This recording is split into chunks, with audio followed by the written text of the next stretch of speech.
اگلی حدیث کی طرف آتے ہیں، 2588 نمبر حدیث پاک ہے۔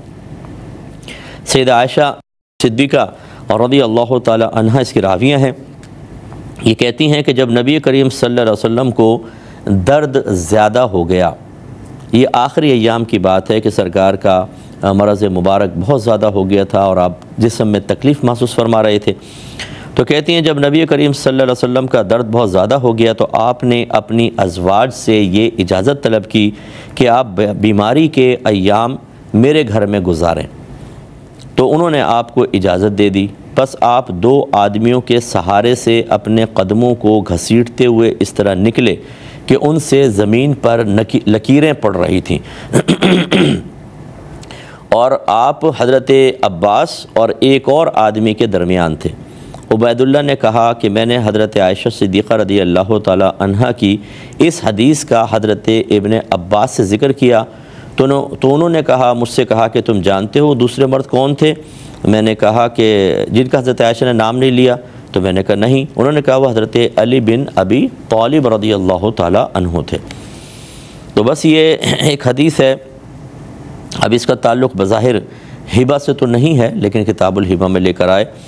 پہلی بات تو یوں کہہ لیں، آپ اس کو اس انداز سے کہہ سکتے ہیں کہ جو سرکار کی دیگر ازواج تھیں انہوں نے اپنی باری ہبہ کر دی تھی، اور یہ حقیقتاً جو فزیکلی طور پہ ہبہ ہے وہ نہیں ہوتا، لیکن چونکہ اس میں ہبہ کا پہلو تھا اس لیے امام بخاری یہاں پر لے کر آئے۔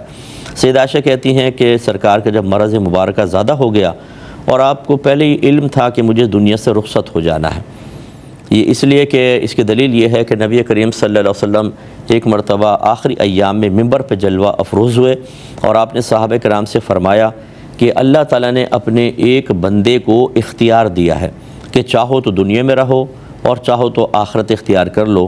اس نے آخرت اختیار کی، تو صدیق اکبر رضی اللہ تعالیٰ عنہ یہ سن کر رونے لگے۔ صحابہ کرام کہتے ہیں وہ آپس میں کہنے لگے سرکار نے تو شخص کا ذکر کیا ہے، آپ کیوں رونے لگے؟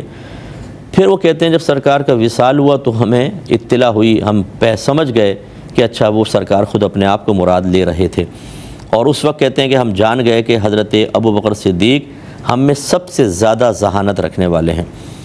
تو یہ نبی کریم کو معلوم تھا مجھے دنیا سے رخصت ہو جانا ہے، کیونکہ جو پیغام الہی اللہ نے آپ کے سپرد کیا تھا وہ آپ نے دے دیا تھا، اور ہر نبی جب اپنا کام پورا کر لیتا ہے تو پھر وہ دنیا سے تشریف لے جاتے ہیں۔ تو جب نبی کریم صلی اللہ علیہ وسلم کو آخری عمر مبارکہ میں یہ مرض لاحق ہوا تو آپ نے تمام ازواج سے کہا کہ آپ مجھے اجازت دے دیں تو میں آخری دن عائشہ کے ساتھ گزارنا چاہتا ہوں۔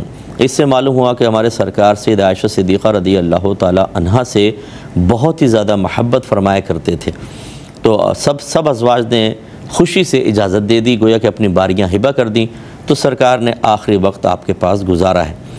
اور سیدہ عائشہ کہتی ہیں کہ 2 آدمیوں کے سہارے آپ تشریف لا رہے تھے، اس طرح کہ آپ کے قدم مبارکہ گھسٹ رہے تھے جن کی بنا پر ضمیر پر لکیریں بن گئی تھیں۔ اس کا مطلب یہ ہوا کہ دیکھیں ہمارے آقا صلی اللہ علیہ وسلم اللہ تعالیٰ کے سب سے محبوب ترین بندے ہیں، نبی ہیں، اور کائنات کے اندر جتنے بھی لوگ ہیں سب سے زیادہ طاقت میرے آقا صلی اللہ علیہ وسلم کے اندر تھی، کیونکہ صحابہ کرام کہتے ہیں کہ ہم آپس میں باتیں کرتے تھے کہ نبی کریم صلی اللہ علیہ وسلم کو 30 آدمیوں کی طاقت دی گئی ہے، یعنی 30 جنتی آدمیوں کی، اور ایک روایت کے مطابق 40 جنتی مردوں کی طاقت نبی کریم صلی اللہ علیہ وسلم کو دی گئی تھی، اور ایک جنتی مرد کی طاقت دنیاوی 100 مردوں کے برابر ہوتی ہے، تو گویا کہ 4000 مردوں کی طاقت۔ لیکن آپ دیکھیں کہ جب اللہ تبارک و تعالیٰ نے آپ کو مرض میں مبتلا فرمانے کا ارادہ کیا ہے اور فزیکلی طور پہ ایسا ہوا تو آپ بھی انتہائی ضعف میں مبتلا ہوئے ہیں۔ تو اس کا مطلب یہ ہوا کہ اگر کوئی عالم ہے، مفتی ہے، کوئی شیخ ہے، آپ تہجد پڑھتے ہیں، نمازیں پڑھتی ہیں ہماری بہنیں، اور یا پھر کوئی بھی آدمی صدقہ خیرات کرتا ہے لیکن پھر بیمار ہو جاتا ہے اور شدید بیمار ہو جاتا ہے، تو بعد وقت ہماری زبان سے نکلتا ہے اللہ تعالیٰ ہم کوئی گناہ نہیں کرتے، ہم نے کوئی برائی نہیں کی، اتنا تیری بارگاہ میں صدقہ کرتے ہیں، پھر یہ لگاتار بیماری۔ تو یہ سب بالکل احمقانہ باتیں ہوتی ہیں۔ پہلی بات تو یہ کہ جتنا ہم نے صدقہ کیا، نمازیں پڑھی، وہ اللہ کی نہیں، اللہ کو فائدہ نہیں دیتی، وہ ہمیں فائدہ دیتی۔ ہم نے اپنے لیے پڑھی، اللہ کے لیے نہیں پڑھی۔ یہ قرآن کی آیات کا مفہوم ہے کہ تم جو بھی نیک عمل کرتے ہو اس کا فائدہ تمہیں پہنچتا، اللہ کو کیا فائدہ؟ اللہ تو بے نیاز ہے ان چیزوں سے۔ تو پہلی بات تو یہ کوئی احسان جتانے کی حاجت نہیں ہوتی ہے۔ دوسری بات یہ کہ ہم نے کہاں سے سوچ لیا کہ اگر ہم صدقات خیرات کریں گے، تہجد پڑھیں گے، نمازی ہوں گے، گناہ نہیں کریں گے تو کوئی بیماری ہماری طرف نہیں آئے گی؟ کہ اللہ کا یہ کوئی وعدہ ہے؟ اگر ہے تو بتاؤ۔ تو ہم نے خود ایک اسٹینڈرڈ، ایک معیار بنا لیا ہے کہ کیوں ہماری طرف متوجہ ہوئی چیز۔ اور خصوصی طور پہ اگر کینسر ہو جائے، ٹی بی ہو جائے، کوئی بڑی بیماری ہو جائے تو ہم کہتے ہیں کہ یہ مجھے کیوں لگ گئی؟ یعنی گویا کہ گناہ گاروں کو لگنی چاہیے تھی، جو صدقہ نہیں کرتے وہ مرتے، جو بے نمازی تھے ان کو ہوتی۔ اور یہ ہم دیکھتے ہیں کہ ایک شخص کرپشن کرتا ہے، فراڈ کر رہا ہے، گناہ گار ہے، اعلانیہ گناہ کرتا ہے، اسے کچھ نہیں ہو رہا، نیک آدمی کو ہو رہا ہے۔ تو وہ نیک آدمی اگر صرف نیکیاں کرتا ہے اور علم اس کے پاس نہیں ہے تو شیطان یوں اس کی نیکیوں کو تباہ کروا کر اس کا ایمان ہی ضائع کروا دیتا ہے کہ وہ دیکھ کر کہتا ہے کہ دیکھو سب اتنا فراڈیا ہے، اس کو اتنا دے رہا ہے اللہ، ہمیں نہیں دے رہا۔ وہ تندرست پھر رہا ہے، میں بیمار ہو گیا ہوں، کیوں؟ تو یہ کیوں کا مطلب خانہ خالی کر دیں۔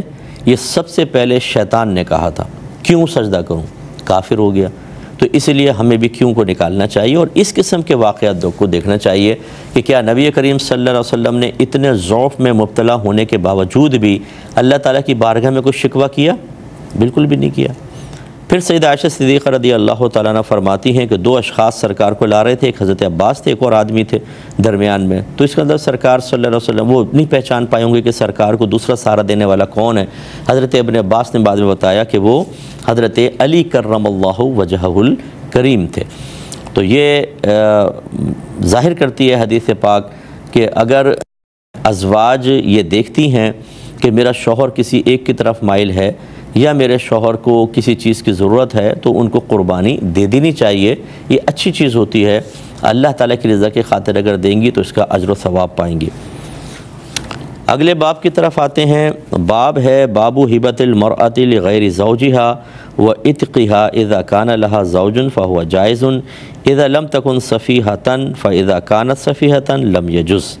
عورت کا اپنے شوہر کے غیر کو ہبہ کرنا اور آزاد کرنا اور باندی اور غلام کو آزاد کرنا جب کہ اس کا خاوند موجود ہو تو یہ جائز ہے، بشرطے کہ وہ عورت کم عقل نہ ہو، اگر کم عقل ہو تو جائز نہیں۔ اب حدیث کیا لے کر آئے ہیں؟ 2590 نمبر حدیث پاک ہے۔ حضرت اسماء رضی اللہ تعالی عنہ بیان کرتی ہیں کہ میں نے عرض کی یا رسول اللہ، میرے پاس اس کے سوا اور کوئی مال نہیں ہے جو حضرت زبیر ان کے شوہر تھے انہوں نے میرے پاس رکھا ہوا ہے، کیا پس میں اس میں سے صدقہ کروں؟ تو رحمت کونین صلی اللہ علیہ وسلم نے ارشاد فرمایا صدقہ کرو اور جمع کر کے نہ رکھو ورنہ اللہ بھی تم سے مال روک لے گا۔ تو اب اس میں دیکھیں شوہر کا مال میرے پاس رکھا ہوا ہے تو کیا میں کروں؟ تو گویا کہ پہلی بات ایک سمجھ لیجئے کہ اگر عورت خود جاب وغیرہ کرتی ہے، اس کو کوئی تحفہ وغیرہ ملا ہے خاندان سے جیسے ملتا ہے سالگرہ کے اوپر یا عیدی وغیرہ ملتی ہے تو وہ اس میں خود مختار ہے، اس میں شوہر سے اجازت لینے کی کوئی حاجت نہیں ہے، وہ صدقہ کرنا چاہے تو کر سکتی ہے۔